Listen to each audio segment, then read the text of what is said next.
Okay, hello and welcome to Expert Advice Live from the Student Doctor Network. I am Laura Turner. I'm the Executive Director for the Health Professional Student Association, which is the publisher of Student Doctor Network and the Student Doctor Network forums. And with me is Emil Chuck, who is the Director of Advising Services for the Health Professional Student Association. He is going to be talking about Mission Fit today and how you can judge if you fit the mission for a particular medical school, dental school, whatever health professional school you are trying to get to. So to start out, just a quick housekeeping. If you have any questions, you can either drop those in the comments under the YouTube, Facebook, or LinkedIn stream that you are watching, or you can drop those into the SDN forums thread, which is at the top under Expert Advice Live for this live stream, and we will answer them for you. To start, let's just ask a basic question, which is, what is Mission Fit? So yes, thanks for all of you who are joining us for today's talk. And we are going to focus on what Mission Fit really is and what exactly is the importance of Mission Fit. I know many people, if you haven't read the article that I discuss, Mission Fit is key to your success, please go ahead and do that. And I know at some point we'll pop it in the comments, and if not, it's definitely in the forum section for this particular talk. So please take your time to actually look up that. I say that because so many people are so acclimated to making sure that their GPA and their test scores are all in a particular range, and that dictates somehow or another your success in getting an offer or getting an interview for various school. But we always have a lot of complaints, and I know we're in the reapplication sort of mindset for many people who have had very strong metrics, probably even some solid experiences, and yet they have not really progressed as far as they would like to. Many of them might be on wait lists. Many more are probably, still waiting for offers regardless. So there was always that big question of, I have the grades, I have the experiences. Why am I not getting more action with regards to getting interviews? And the major reason, from my standpoint, having done a lot on the admission side of the desk, is the important concept that you need to know about Mission Fit. In short, basically, if you just think about it, every single school is very similar to each other, of course, but each school really caters to a specific set of individuals and specific patient populations that they want to make sure they are very well known for helping to prepare their students for working with those populations. And so you'll hear a lot about the mission of each school, just like you would when you pick your university or any other program, in higher education that you're looking for. Every corporation has a mission and a vision, and every single medical school and health professions program and university also has a mission of their own in terms of what they, the populations they tend to serve, the types of expectations they have for themselves and for their students and for their reputation as an institution. So for this particular purpose, what we want to make sure you understand is when you are applying for a particular school, you have an idea of what that school's expectations are for its students and for its program. And that's where we call it mission or mission fit. If that you have come to be a very good match, or at least pretty close match, with those schools that offer the types of resources for the end game, which is to produce the type of, we'll say, physician, doctor, dentist, or whatever, that they really want to make sure they're prepared for whatever their future course of their career happens to be. So in short, Mission Fit is basically, you're like 100% gung-ho that you pretty much have embraced the type of education that school is really looking for. Thanks for that breakdown. And we'll go ahead and switch over to a question that had come in on the forums. And this one is a shortened version. I'll go ahead and read the full forums version, but the shortened version is really like, how do you know that a school walks the talk? And the detailed question is, how do I know if a school is truly mission aligned? Everyone has a bright and forward-facing humanistic mission statement, but recent events have shown us that no school is safe from the administration. Cornell and Northwestern are the most recent victims, but we've been hearing about Columbia for weeks now. I've been seeing a lot of posts from professors at Brown Albert over the school's refusal to protect a professor from deportation despite legal status. These are not small things. If it can happen at the Ivory Tower, it can happen at Podunk Med. The reality is that this year is the most salient in 20 years when it comes to inclusion in admissions. Why would anyone believe mission statements at all if they are contingent on who's asking? And what does that mean in terms of strategy for students applying this year? So there's a lot obviously to unpack in the full question, but let's start from the basics in terms of how do you know that a school is truly mission aligned, and do they really do what they say they're supposed to do? So there's something to be said about the process of accreditation, and that in that process of accreditation, if you get for medical school, dental school, any program that you have, you clearly have to articulate what your mission statement is and what your visions are, or your vision statement is, not only to align with the accreditation process, but also to the university that you belong to. So first of all, you start off at the university and try to get a sense of, what exactly is their university's aspirations for themselves and for their entire community? What mission do they serve in terms of specific populations or ways that they would want to make sure that the students and the faculty and the staff really comport themselves? Yeah, I will admit they all sound very similar to each other. You can blame a lot of lawyers, I guess, for all of that sort of stuff, because we all do sound very, very similar to each other. And part of that is probably for legal purposes, needless to say. So I know a lot of people will start with, you look up with the medical school admissions requirements, the dental school explorer, any of the usual directory guides to your various programs, and you'll see a mission statement and hopefully a vision statement there. Again, those are carefully crafted and are part of the process for accreditation, as well as alignment with the university for which they belong. They have to prove it, though, obviously, in terms of how do you know a school is really aligned. And there's a lot that can be said if you've been certainly in the role of being at an institution long enough, having gone through a process of accreditation, having to build programs that get funded or doesn't get funded, whether it's from your institution or from other places.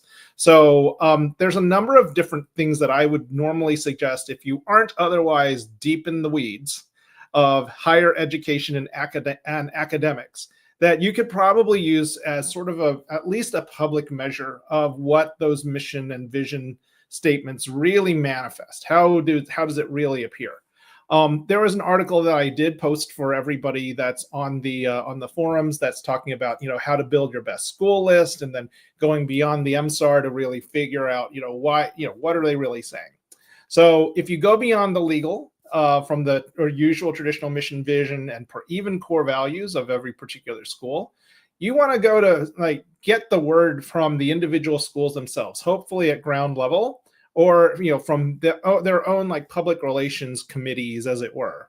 So first of all, I would certainly say one of the things that you need to do in researching every single school is make sure you not just go to the website, because everybody who interviews every applicant expects every applicant to have read the website, and almost to a point where you probably know this website way too well that everyone knows that you've read the website. So certainly start there. But then you want to build on top of that. And I think many of you are pretty savvy with regards to social media or even searching the internet and using Google or other search terms like that. So use those as for your leverage as well. So first of all, I would certainly say find an opportunity to be subscribed, as you were, to any sort of public-facing, public relations, communications, or marketing channels that university or that school is promoting with regards to their program, and see what they highlight. Sometimes there's tags for each of the articles that they post, and that's a nice way to kind of sort of see what they really want to emphasize. If it's about a faculty research project grant that just got funded, or it could be a wonderful opportunity that they're highlighting again, where they're going and serving the community, say a dental clinic for veterans, which that does happen for at Rutgers and some of the other schools. So you can kind of see, based on some of the public media that has been produced, whether it's usually from the marketing, communications, and public relations office for the university and for the school. Or you could also delve a little bit more into other ways that they communicate. So they can communicate to the public. They can also communicate to their alumni. The alumni are also very important because, of course, they're the ones that give money for program development, for scholarships, and for endowment of faculty chairs. So they want to be included in any major update and any progress that's happening at the university. And hopefully all of that is also mission aligned. So again, first of all, you can go for the university communications office. The alumni development office is very important. Then we can also go through social media. And I know many of you probably have already subscribed to the American Medical Student Association or the American Student Dental Association or similar organizations like the Student National Medical Association. I'm going to start throwing the letters at you. So AMSA, SNMA, ASDA, SNDA, all the Latino-related associations. If you're for veterinary medicine, there's the Vet Student Association in terms of for veterinary medicine, for pharmacy medicine, for pharmacy education, and all that other stuff. Everyone has some sort of a student organization for which every chapter, every school has a chapter that belongs to that major organization. So at every school, there's usually an executive board. There's usually someone who also is in charge of their social media. And they probably post a lot on, your favorite social media channel. So if you were a big addict, I'm sure, and I'm hoping that you probably have already liked or followed, or whatever the right term is, all your usual, top favorite programs, and try to get a sense of, what are they doing? What things are they doing for fun? How are students really portraying themselves publicly? And what things are they really excited about? So for those of you who are involved in social media, that's one place to really kind of gauge exactly how well these programs are really living up to their mission, especially on the public facing side of things. There's a lot more we can certainly go into. And I know the question in and of itself really begs the question of like, how are they really following their mission? Are they really following their dedication towards things like diversity and inclusion and so forth? And I think the best answer for that is you really have to make the connections. You really need to know students that are there on the ground and really try to ask them solid, hard questions, as it were, to see what exactly is their perspective. You may not get a uniform perspective because no school is going to be absolutely perfect. And if everybody is absolutely, shiny and they all smile and they say they love the school, that probably will give you more reason to be skeptical. But needless to say, you just want to get a sense of what the school's culture is. What are the things that culture values? And is that consistent with what the big overarching sort of marketing push is in terms of what the school's mission and vision really are? Do you really have opportunities to do research the way that you would like for it to be done? Do you really have opportunities to work interprofessionally in free clinics or other sort of mobile clinics that a school or university offers? So if you have to make sure that you do this early enough in the process, probably the year before you apply. I know that's not helpful for those applying the next month, but within the year before you apply, that's why you go to recruitment events. That's why you really try to connect with as many students and even alumni as possible, just to get their perspective about what it was really like going through their program and whether they feel coming out of that program that they feel as prepared as they can to essentially continue on their journey as future health professionals. So that's really, again, it's all judgmental and subjective in terms of knowing if a school is, quote, truly mission aligned in the way that you want them to. Now, certainly the stuff about diversity and all of the stuff that's been happening with the White House executive orders here in 2025, that's certainly a very, very different situation, and one that, there's a lot more complication, a lot more complexity in what really is going on. I certainly understand that everyone is much more skeptical now about the veracity of those, diversity statements. That's the same thing that's happening all over in the corporate world as well. We all just have to do is just sort of sit back and see who winds up being the ones that are going to stand up. And if there is going to be a point where the AAMC and the similar organizations are really going to stand up and make the claim that no, this is an essential part of your education. As far as I know, most of the educational, the higher educational associations that include all the medical schools, the dental schools, everybody interprofessionally, and all the hospitals just as well, I think they've not backed down, as far as I can tell, from diversity-related initiatives, because they feel it is an essential part of their own mission to serve the public regarding their health. So I know that's not necessarily the strongest answer. And certainly there's a lot going on that we wish we could give you more insight about, but we really don't know, such as for NIH funding for a lot of different programs and a lot of different research. But all I can say is keep your eyes on the ball and just let's sort of see how these schools individually will respond. They will have to go through a lot of legal in order for them to give a response, needless to say. But that's why you need the word from the ground, is really understand, what is the impact if they took away the diversity office? Did it have an impact on scholarships? Did it have an impact on summer recruitment? All those sorts of things will come up. So I really appreciate that. I know given the current times, there's a good reason to be, much more, look much more carefully at exactly, what the marketing says and what reality says as well. So I appreciate the question. Yeah, thank you very much for the forums member who put that question in. If you have additional questions, you can put them there, or you can put them in the comments underneath the different live streams. We will get to see those. We'll go ahead and switch to our next question, which I know is one that a lot of students have on more of the admission side, which is, does Mission Fit balance low metrics? If I don't have good metrics, but it's a great fit for me with the mission of a school, am I going to get a good look, or will it not be offset? So there's a lot that we can also unpack with this question, because it depends on what you mean by mission fit. Certainly, one of the areas where we can discuss mission fit is geography.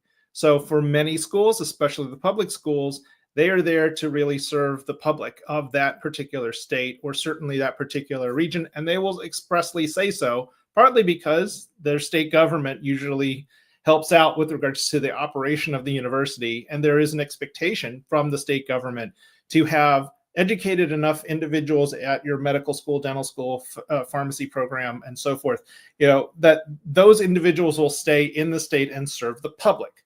So that's mission fit in a certain way for geography. And it makes a little bit of sense that if you happen to have been a lifelong resident of a particular state, certainly one who has been very involved with the local community, and for whatever reason, in terms of your socioeconomic status, how you grew up, some other circumstances that exist, are you a good fit for that particular school? Well, if you're really passionate about serving the people within your community where you grew up, or that state where you were growing up in, there may be some accommodation for the fact that maybe, we know you're local, and we know we have programs that can really help you get better. So it really obviously will depend on the school. It will depend on what opportunities are available. And it obviously depends on how well the people who are serving those communities understand, what are the challenges if you happen to grow up in that community, when it comes to your educational access, when it comes to the security of your housing, when it comes to availability of nutritious food and food security. All of those other elements really do come into play when we look at holistic review, which is, of course, the other piece that that comes into play here. So if you have low metrics, now granted, it can't be like completely like one first or second percentile, out of 99. But I think if you do meet a certain threshold of our expectation regarding academic preparation, you might have a shot. Or there may be a program that they will accommodate you in, and you might be able to gain access and get an offer perhaps later on. I do know from the dental admissions world, there are a couple of programs, for example, that say, if you've gone through and been and did not get admitted to a school, there are opportunities for some people who come from low socioeconomically disadvantaged backgrounds to participate in essentially a transition, quote unquote, boot camp type program that if you succeed there, you get linked in and to a seat in that class. It's not obviously very common for everybody, but if you happen to be from that state, that's a place where they would park people who fulfill their mission, but may just need a little bit more academic help. So again, you have to ask the questions to the schools. You have to find students that may, be a little bit lower than what you would normally think that, would be acceptable. And you just ask them, what made you think that school picked you to be at their program, and hopefully why did you want to go there? So part of it, again, that's back to, I think in general, there's a possibility. It just depends on the school, and it's up to you to find out. Great, thank you. And again, I just wanted to remind people, if you have questions, put them in on the forums or on the bottom of the live stream. So let's talk about missions and different types of missions. We had the first question, and people had had said that there are a lot of similarities between the missions. They all kind of sound the same. But what are some different types of missions that you may see that different medical schools or dental schools or other health professional schools might have?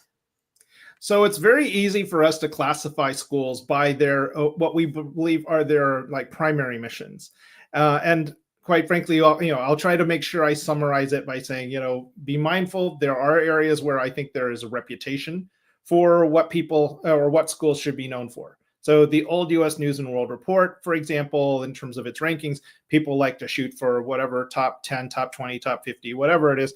A lot of the rankings that the U.S. News and World Report formula used were based on research, as an example. So a lot of people understand that there's a class of, or a group or a tier of these schools that are really heavily invested on biomedical research or the research enterprise in general, not just at the medical school, but all throughout their university.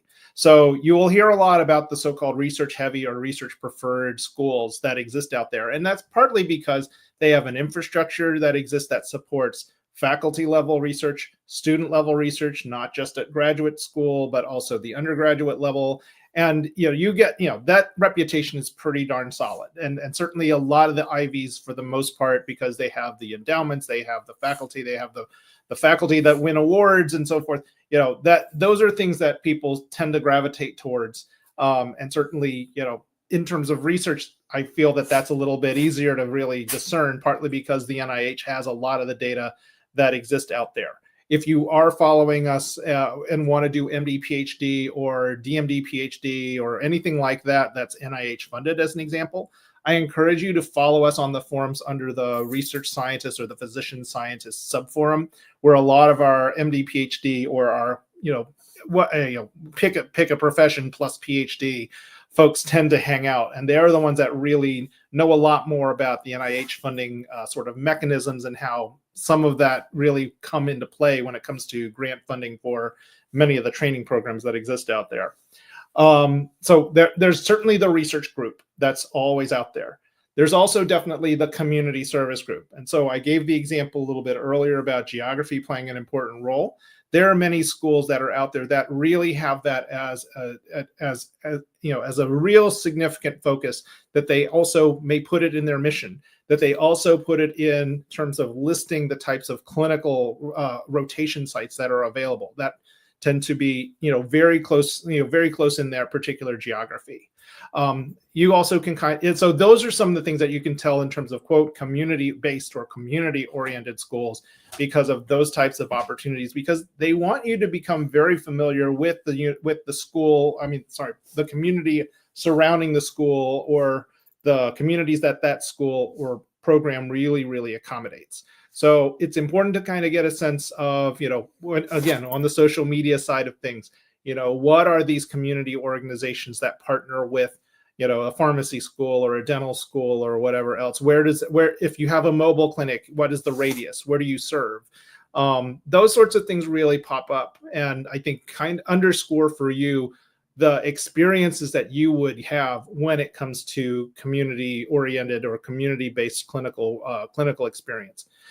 Research, again, you have lots of research experiences, and you'll probably hear a lot about Student research days as one example. I know I'm going back and I shouldn't be doing that, but student research days is one of those things. How many students take advantage of opportunities to do a research year? So sometimes it's embedded in the curriculum itself. Other times, you have to basically ask and petition for, but usually get like a research sabbatical year. So sometime, somehow or another, it's allowed within the context of your 4 or so years of being in school. You've certainly heard of things like the Cleveland Clinic Lerner College of Medicine. I'm based near Cleveland, and they're celebrating, I believe it's their 20th year. They basically touted themselves as sort of the short-term version of an MD PhD program that you can have an embedded year of research as part of their 5-year program. And you get an MD at the end of it, but you don't spend 8, 9, 10 years of your life. And there are similar programs that are like that nowadays too. We've heard a lot about the tuition-free schools that are out there. The intention, of course, is to try to encourage more individuals to go into primary care. Again, we can go back to the walk the walk question a little bit, again, if we needed to, because you can look at the outcomes and whether you do have more people doing primary care or you just have, or and so forth from there. So, but the hopeful goal is, if you do have those types of, if you lift that financial burden, do you have more people doing community-based health? You can also look at and ask about the number of people doing HPSP Health Professions Scholarship Program. How many of them, because you have to do veteran military medicine, or so forth, military medicine, dentistry, and so forth. You can ask how many people take advantage of it. And same thing for a health profession scholarship program, how many people go into public health. So you can kind of get a sense of some other sort of proxies that exist that tell you how, where on a continuum one happens to be when it comes to supporting research, supporting community service, and you'll get that idea. I will say this much though. Yes, some of your top tier schools, they have the resources that they can do it all. And that's okay too. You got to be picky.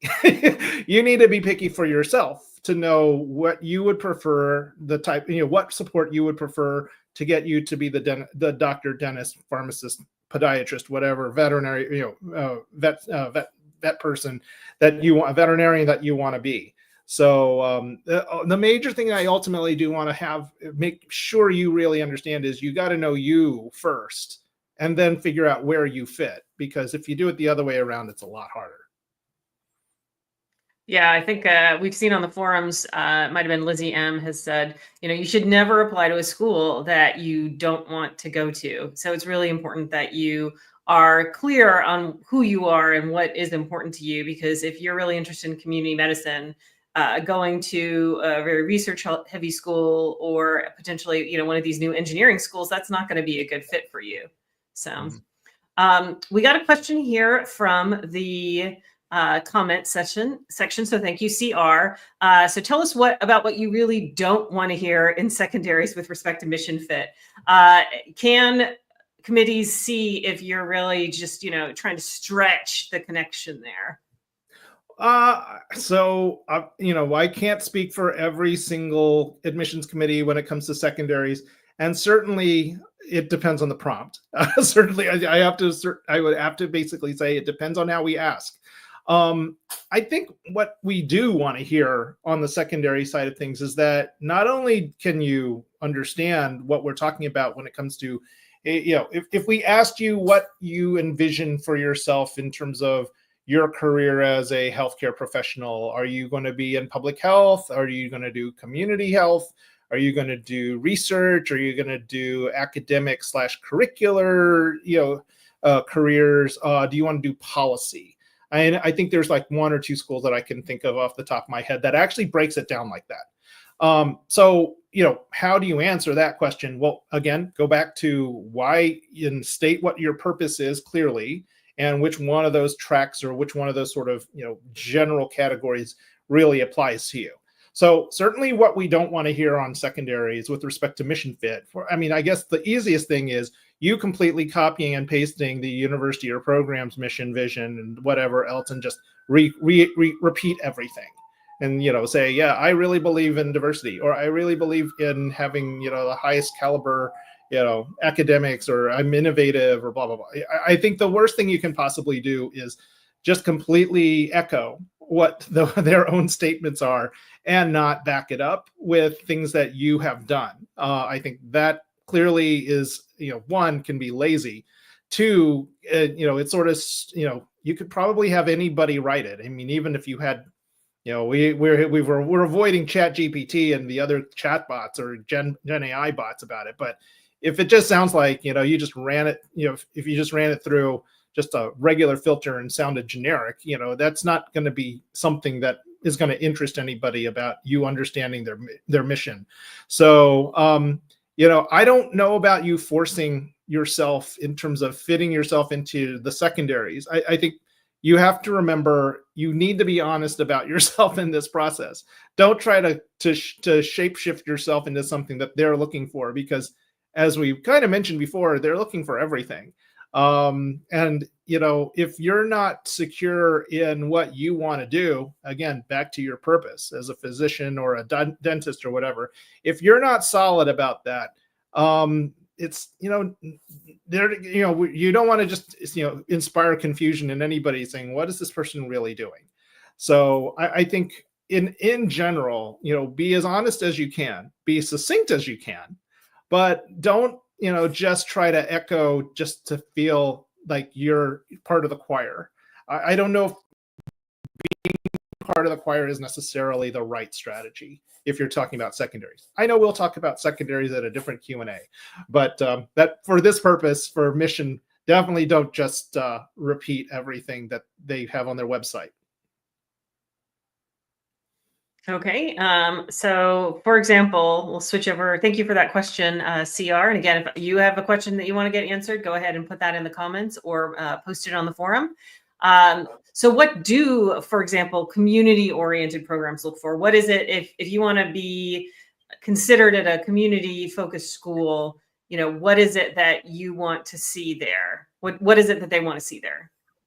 So one of the articles that I think I wrote about 2-ish years ago talks about, advice for, as an example for this question, if you wanted to do rural health, what are the things that certainly rural health is a community-oriented pathway. So what would you look for in an applicant that was sincerely interested in rural health? Well, I hope, for one thing, that you have experience actually living in a rural community. That would be ideal.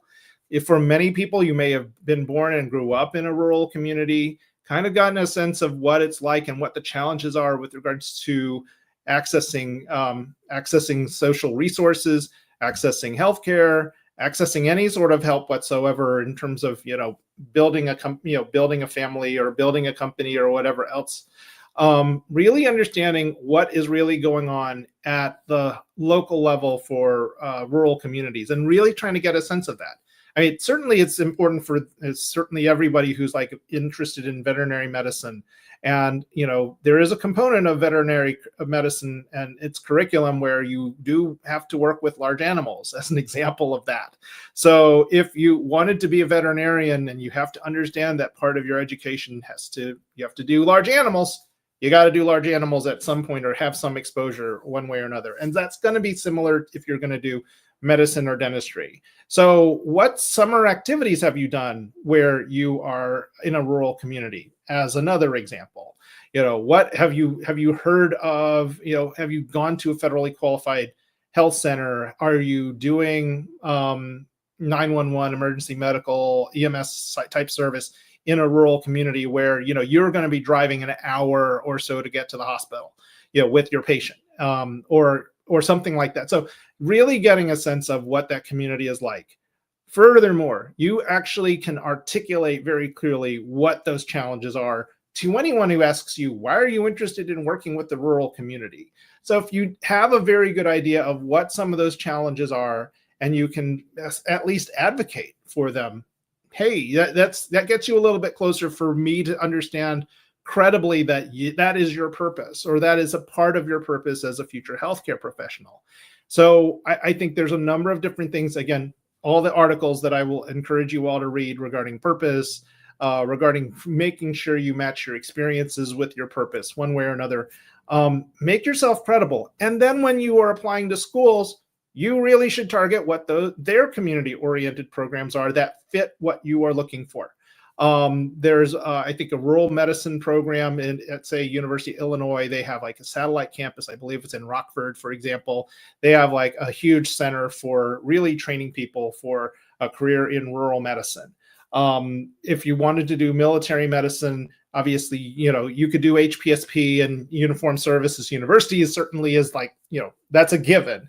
But, are there other, how are any of the other more civilian schools working with veteran populations? That's another example about that. So I think just knowing that you are comfortable with and you can speak for a particular community that you've been immersed in, that you understand their problems, you're comfortable talking with members of that community, or you can advocate for that community. That's really important. So that's important for anyone who's doing public health, who gets HPSP, wants to ultimately do Indian Health Service. All of those sorts of things really come into play. And if that is your purpose, you need to be very comfortable talking about it. And that's where the credibility comes in to really help sell yourself to these community-oriented programs. Okay, so if we switched over now to a research-oriented program, what is it that a research-oriented program would look for to make sure that you're a good fit for their program? So I will certainly admit my own bias of being very much immersed in research for most of my education. And so, clearly for research purposes, we understand, or I certainly understand, some of the challenges of getting research very early on before you get into medical school. However, they're not impossible, even with the current NIH funding status notwithstanding. A lot of opportunities do exist, even as early as in high school, for you to get at least a taste of what it's like to do research. Now, for you, if you have to figure out for yourself if research is really your purpose, to do research or to be a physician, how does that fit into that vision somehow or another? We do know that there are many physicians that are out there with MDs, DOs, DDSs, veterinary medical degrees that are able to do research even without a PhD. So part of the challenge that you have is, you can rack up so much in research, but then that naturally lends itself to ask you, well, why don't you just do a research career? Why don't you go for a master's, a PhD, just that way? So part of the challenge that you have in terms of what matters for research programs is that you have a good balance, that you really know what that career path is really like in doing research. And that obviously comes from knowing what it's like to be successful in a research environment. Understanding that, first of all, understanding the importance of your connection and relationship with your research mentor or principal investigator. If you're in a little bit of a larger lab and you're working in teams, knowing what it's like to work with other technicians as well as other students or other trainees that happen to be in the lab.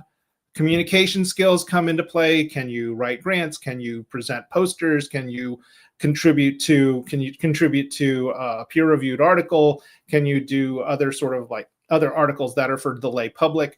Those sorts of things. Many of the items that we talk about for the pre-professional competencies also do relate to, in general, so many of the competencies that you need for research, including the academic competencies too. So what really matters for research is that you know how to formulate a hypothesis, you know how to test for that hypothesis, and you know how to talk about the larger impact of your work that you're doing. You're not just there to scrub dishes. You're not just there to just count cells. You're not just there. You have a larger vision of what your impact is in terms of with your experiments that you do on behalf of your larger lab. So if you can talk very casually, very calmly about why people should care, why someone should be spending a few $1,000s to perhaps $1 million on your work, if you're able to communicate that in a general sense, and you're not completely wedded to, I'm only going to do, as I say, engineering, I'm only going to do engineering research, or I'm only going to do CRISPR technology or gene editing or whatever, then, and you leave yourself open-ended, then the research is absolutely fine. Now, I will say this with one little wrinkle. For many of you who are doing the plus PhD route, so MD, PhD, DDS PhD, VMD PhD. First of all, we do have a couple of articles about dental PhD and vet PhD that are on the forum, that are on our regular website under articles. Please make sure you read those, because that goes into a lot of detail about, articulating what you could do with those degrees and being able to speak, what your impact would be or what arenas you want to be and still have a foot in clinical practice, as it were, is an important piece. So again, if you're doing MD, PhD, you've got to be able to understand and articulate why you want to be in that odd intersection, which forces you to be in school for 8 years, 8, 9, 10 years of your life rather than 4, just so that you can actually, get some papers published, but be on your way towards some sort of career where you can leverage both of those degrees. That's a little bit of a different ball of wax. So, again, it will depend on the school. It depends on the type of support you get from your mentors. And certainly with letters of recommendation. And it depends on how you are able to articulate the bigger picture of the research that you do, as well as your own bigger picture of what you want to do with your career. So that's what I think really matters for research programs, especially for the heavily research leverage type programs that exist out there. Well, thank you. And we got a follow-up question, again from CR. Thank you for your question. It's, what is the satisfying answer to that question? Why not do just research? What is the best way to respond to that? Well, again, first of all, know your purpose. How does research fit into your career trajectory? And have you really thought about, a path that would be a lot simpler, hopefully a lot less expensive, hopefully it doesn't take too much time, because that's really the important piece. Because if you're doing research, you are separating yourself from the clinical practice side, which I think most people really, really enjoy if they want to go into becoming a health professional. So understanding how you fit that in the overall vision and expectation of yourself, what your purpose is as a health professional, at least at this stage, is really, really important. I say the same thing. A lot of people say, I want to become a physician because I don't want to just say I want to help people, but I want to say I really enjoy talking to people about their illness and really explaining to them what's going on and really trying to give them a sense of security or comfort people or something like that, which is absolutely valid and fine. And then I would ask, well, why didn't you go into nursing? Or why don't you become a physician assistant? Because you could do sort of the same things there too. So there's a little bit of an ulterior motive in why not do X. And one of them is, do you really understand your role in the larger scheme of an interprofessional team, the complexity of the healthcare enterprise and the research enterprise, and how much do you really know about it, or have you really thought about it? Again, the satisfying answer really comes from your own reflection about why this path is the one you want to take, because no one's going to critique you about your own vision, right? So if you have a clear vision and it's very well thought through, that's the answer that I think is the most satisfying. It's got to satisfy you. Don't worry about everybody else. If it doesn't satisfy you, it's definitely not going to satisfy anybody who's going to be interviewing you. So just keep that in mind. You have to decide for yourself how important that piece is. And sure, if for those of you, you may find that you may want it much more later on. Perfectly fine, perfectly acceptable. Because as you learn a little bit more about each profession and how each even specialty values that, the element of research and the element of being innovative and scholarly in that particular field, you'll learn to adjust accordingly. But at least at this time in life, you can only say what you're interested in now and what you feel your purpose is now. And it's how informed you are that really makes the difference. So for example, if you're a student who, like you said, once, talks about, wanting to care for people and explain things to people, and you get the question, well, why not nursing or PA? Is that you need to have experience shadowing physicians so you understand what their role is in that purpose versus a nurse or a PA? Would you say that's a key way? How would you get a good understanding of how to respond to that? Yes, I agree. It just really depends on how you came to the decision to becoming a doctor and understanding that doctors do not work in vacuums. So if you are working in a clinical environment, you're volunteering in, in a hospital ward or something else like that, you're interacting with nurses all the time. You probably, as a medical assistant, are interacting with other medical assistants or physician assistants or something. I mean, it's not that they're not there. I hope they're there for you. There may be other, examples where they may not. I mean, again, for dental, for example, okay, maybe there's not the dental hygienist. Maybe there's not a dental assistant that's there. That doesn't mean that you can't otherwise acknowledge that they also help clean teeth. They also do stuff with their hands.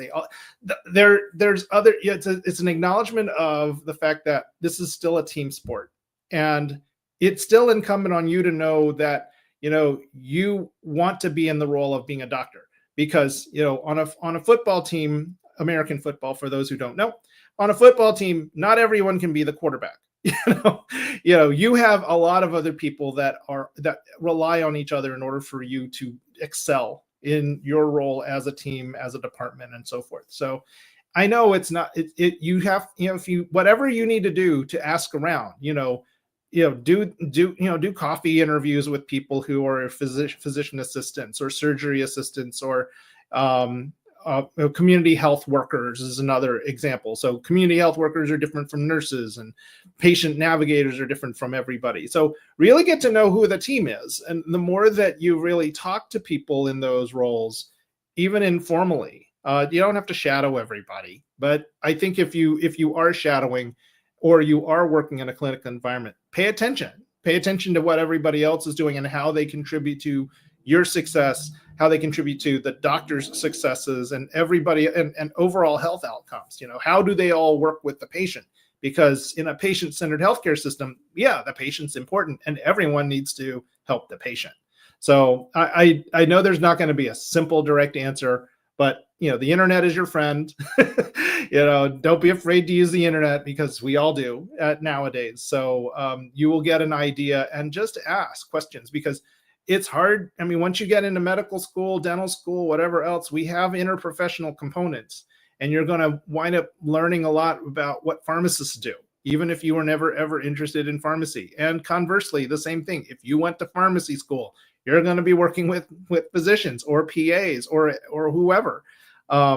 It's not just your profession that we train people now. So it's up to you to do the homework. Okay, we got another question here from our comment stream on YouTube. So thank you, Giraffe 359. How to avoid sounding cliche when writing "Why this school?" And that certainly gets towards the mission fit. So how can you best respond to that? And and is it bad to be a little bit cliched, because it's that is, then you're consistent? Well, there are a number of different analogies I can probably throw in for you. But first of all, we've mentioned this before. Whatever you do not just copy and paste the mission or any part of the website to say this is why this school. I think the honest to God, in terms of sounding cliche, one of the things you should remember for yourself is being authentic and being in your own voice is really important. And so if you're really excited about going to a particular school, just say why and back it up. Back it up with examples. I love going to your community-based school because of the clinical clerkships that you do. I mean, okay, that may not be cliche, but at least you get a little bit of a step closer. But go ahead and drop names. Go ahead and drop names of programs that I hope you would embrace, or something about their curriculum and how it's set up, and how you have the proper student support for helping people who learn more about anatomy, for an example. So you use cadavers or you don't use cadavers, whatever that happens to be. I will always tell people, whatever you do in any school list that you make, the why this school really matters so much if you really do pinpoint a program that addresses your purpose. Again, back to your purpose. If you don't have a purpose, whatever you write is just going to sound like a complete sort of like random mishmash of all the things that the public relations people have pretty much said, this is why you should come to our school. We don't want you to sound like that. I mean, we know we know what's out there, and we know what possibly search engines will tell you, but we want to know what you are absolutely perfect, absolutely just psyched to be part of, because it fulfills a part of your mission. If part of your mission is because you want to go into rural medicine and you're really excited about this one unique opportunity that gives you 6 months of working in rural medicine, and it reminds you, or it builds on an experience you've had working in a rural community, see how that's connecting to your purpose or connecting to an experience, then you're a little bit further ahead, because then you're seeing how this program fits what you want to do. That's really what we want to know about why this school. I'll always tell people, every single school you apply to, you need to have at least 4 things that you say you are more than excited to wake up every morning at 4 o'clock in the morning just to go to that school so you can do something there, whether it's a free clinic or, some overseas opportunity or whatever. That level of excitement is, you've got to have at least 4 of those things for every single school that you list down there, because at some point we're all going to ask why this school. And if you wind up having to be asked that in a meet and greet with 30 other interviewing candidates, chances are someone's going to mention one of your 4 items. And so you better have another item on your list to be able to tell people. And again, as we mentioned, you should be applying to a school that you would be absolutely thrilled to go to.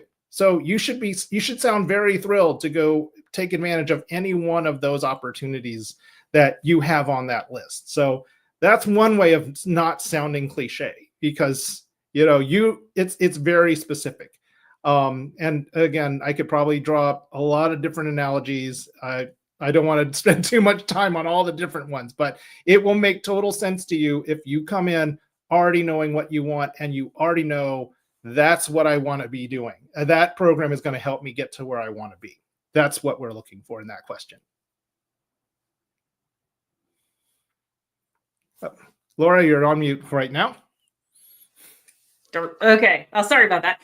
Thank you for going into depth on that question. We are coming up on the hour here, and we have gone through all the questions that we have gotten so far. So any parting thoughts on the concept of mission fit that you want to share, that you think it's important? What's the key takeaway? I mean, the key takeaway, as always, is before you fit a mission, you got to know what your own mission is. And if you don't know what your own mission is and what you want and what you expect from the schools, you're not going to understand what mission fit is really all about. They certainly have expectations that are very high, because they're looking to fill a class. They want to have a diverse class so they can show, hey, our program graduates people who are interested in primary care, who do research, who are specialists and whatever else. They want the whole enchilada. That's their perspective, because they are a school. They want a diverse student body from which, hopefully everyone achieves their own goals and purposes to be a doctor, whatever that looks like. So you need to come in also with a very good set of expectations for what you want in your education and how each school really fulfills it for you. And it doesn't have to be, you could completely blind all the names of all the schools, so you're not influenced and biased by, how well known that school happens to be. Understand that, you're spending how much money, how much in debt going into that school. And you really hope that you have a good, strong return on that investment that you have on yourself. Because whether it's $300,000, $400,000, $500,000, $600,000 in debt, you better be happy coming out of that school and hopefully, and doing the things that you've envisioned yourself doing. That's clearly the major thing that I would really want to expect for you. I've told people that one way to really figure this out is this. If you are going into the housing market, because of course, if you're going to go into that level of debt, you're pretty much going to buy a house. One of the things you just don't do is, you don't want to say you just want to get into medical school. Any medical school will do. It's sort of like saying, I want to buy a house and I just want at least one working toilet. Okay, that means that every single house is possible. You could go for a 200 square foot apartment, or you can go for a $2 million mansion, as long as there's one working toilet. You got to be more specific than that. You got to know yourself well enough to know what's going to make you, what you feel fulfilled doing. as a future physician, as a future, caretaker for your community. If you can articulate that and you have a good set of expectations of what you want out of those medical schools, that's going to impress more people than just saying, I'm really good. I have a lot of, I'm academically prepared. I really want to help people and I want to be a doctor. Yeah. Or whatever. It comes across a little bit clearer that this is a school that really fits what you want. And, I admit it takes a while, or it takes a lot of introspection to know what that actually is. We may cover that a little bit later later on in this series when we talk about your personal statements and other impactful experiences and other elements that we will talk about in this series. But you really have to know why you feel you should be a doctor. What, and again, as I mentioned, it's not just why medicine or why dentistry or so forth. You really want to have a sense of, why should this school prepare you to be the doctor they want you to be, or even better, you want to be, with their mission. So that's mission fit, essentially, if you were to think about it that way. And again, it's so underappreciated because I know for sure you hear all the time, yep, the GPA, the MCAT or DAT or whatever, they do matter. You can't avoid that.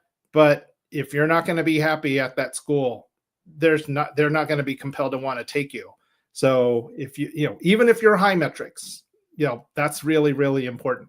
And so we want to make sure you really enjoy the school and you're in the right place. Yeah, I think people forget sometimes that every year we hear stories about people who have high metrics that don't get accepted. So it is that fit is really critical. Do we have time we got one more question that had come in, follow up from CR. Do we have time to go ahead and take that? Let's do it.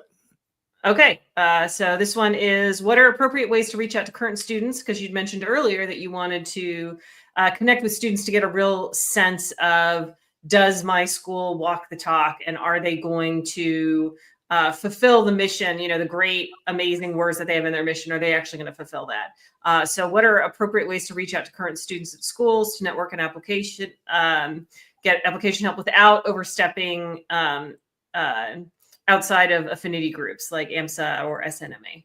So I'm not sure what the questioner means by overstepping outside. I think, first of all, the affinity groups like AMSA and SNMA, they support pre-med clubs, or they support a lot of pre-med outreach. So it's within their privilege and their purview and their mission to be contacted. So I would say don't be afraid to contact them. If you are Latino, the Latino Medical Student Association, again, there are various versions for dentistry and vet. I apologize, I'm just going to go med for most of this, but there are similar ones for all of the other professions. At least there is, at least for medicine, there's at least two groups regarding Asian medical students. There is a Muslim Medical Student Association, AMMSA. There's a Medical Student Pride Alliance. So if you're LGBTQ or if you identify as that, we have disability groups and so forth. If you are African American, Black, or any other historically marginalized population, there are many affinity, mentoring groups that are out there. They don't charge money in terms of you joining because they're really trying to reach out to you. They do support, there's a lot of support mechanisms that exist for many of these other mentoring organizations. Most of them are affiliated and connected somehow or another with other members of SNMA or the National Medical Association, the more professional version of the student organization. So, you could certainly do that. You can certainly choose to find the national organizations. One thing I've told a lot of dental students too is don't disregard your state dental association as an example. Go to the state conventions. See if there's a journal club, for example, for your local dental society, and try to see if there's a way you can sort of fit in and listen in on some of those conversations if you have the networking with the dentist that you shadow, as an example. Certainly with research, there's tons of research conferences left and right. You could find your way, and every single specialty you can think of has their own little specialty and specialty association. So This, healthcare is a profession, which means there's a whole slew of professional associations that you can reach out to and connect with and learn a little bit more about that way. So, I mean, those are just among many other suggestions. And again, there's the article that I wrote about it, Beyond MSAR, that's on the Student Doctor Network regular article site. So please don't hesitate, read it up, and hopefully that inspires you to take some action.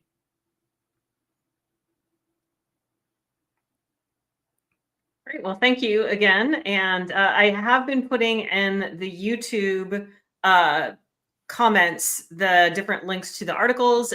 Those will also, any of the articles that we talked about that weren't already previously listed in the forums thread will also be added to the forums thread, so you'll be able to get access to them there. Again, thank you for going into so much detail on on the topic of Mission Fit.